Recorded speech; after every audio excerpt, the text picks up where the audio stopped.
সমাবেশ এই পর্যায়ে আমাদের সামনে অত্যন্ত সংক্ষিপ্ত বক্তব্য রাখবেন চট্টলার ঐতিহ্যবাহী দ্বীনি শিক্ষা প্রতিষ্ঠান জামিয়া উবাইদিয়া নানুপুরের সম্মানিত সিনিয়র শিক্ষক বিশিষ্ট আলেমে দ্বীন ইসলামী আইন বাস্তবায়ন কমিটির কেন্দ্রীয় প্রচার সম্পাদক হযরতুল আল্লাম মাওলানা মুফতি শওকত বিন হানিফ সাহেব।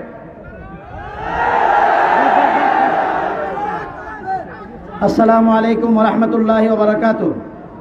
সংগ্রামী উপস্থিতি, আমি স্পষ্ট ভাষায় সময়ের স্বল্পতার কারণে ভূমিকা ব্যতি রেখে পরিষ্কার বলতে চাই, গোটা দুনিয়ার ম্যাপের প্রতি আমরা এখন দৃষ্টি দিলে দেখি আজকে সমগ্র মুসলিম বিশ্ব যেন একটা পরিপূর্ণ যুদ্ধক্ষেত্রে আমরা অবস্থান করছি।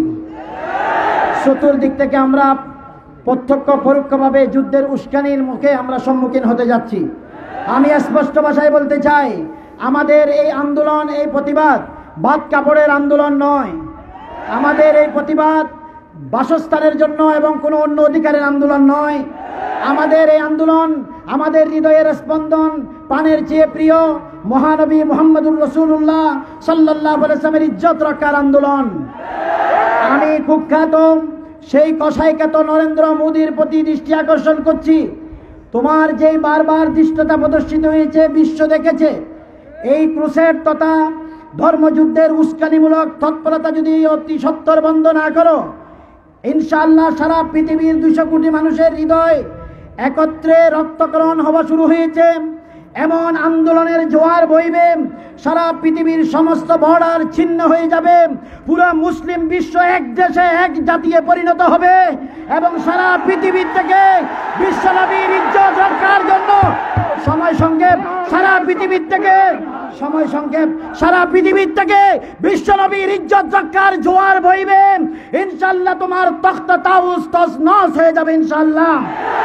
আমি সংক্ষেপে স্পষ্ট ঘোষণা দিতে চাই, আমরা যেই গজওয়াতুল হিন্দের ইঙ্গিত বিশ্বনবীর জবানে পেয়েছি, ইনশাআল্লাহ গজওয়াতুল হিন্দের ভূমিকা হেফাজত ইসলামের ব্যানারে বাংলার উলামায়ে কেরামের মাধ্যমেই সূচনা হবে ইনশাআল্লাহ।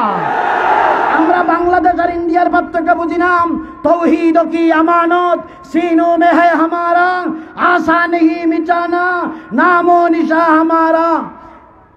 এই সংক্ষিপ্ত পরিসরে আমি সর্বশেষ কথা বলবো, সর্বস্তরের মুমিন মুসলমান আমরা নিজের জাতি আমলের প্রতি লক্ষ্য রাখবো, ঐক্যকে ধারণ করার চেষ্টা করব।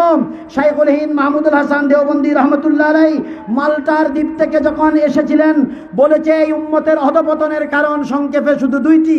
একটি হলো তর্কে তালিমুল কোরআন, আর একটা হলো আদমুল ইত্তেফাক।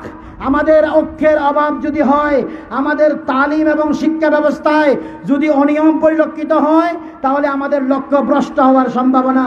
আমি আল্লাহর কাছে দোয়া করি এবং সর্বস্তরের মুমিনের দৃষ্টি আকর্ষণ করি, আমরা মুরব্বীদের পরামর্শের দিকে লক্ষ্য রেখে ইনশাআল্লাহ এই আন্দোলনে অগ্রসর হতে থাকবো। ওয়া মা তাওফীকি ইল্লা বিল্লাহ। আসসালামু আলাইকুম ওয়া রাহমাতুল্লাহ।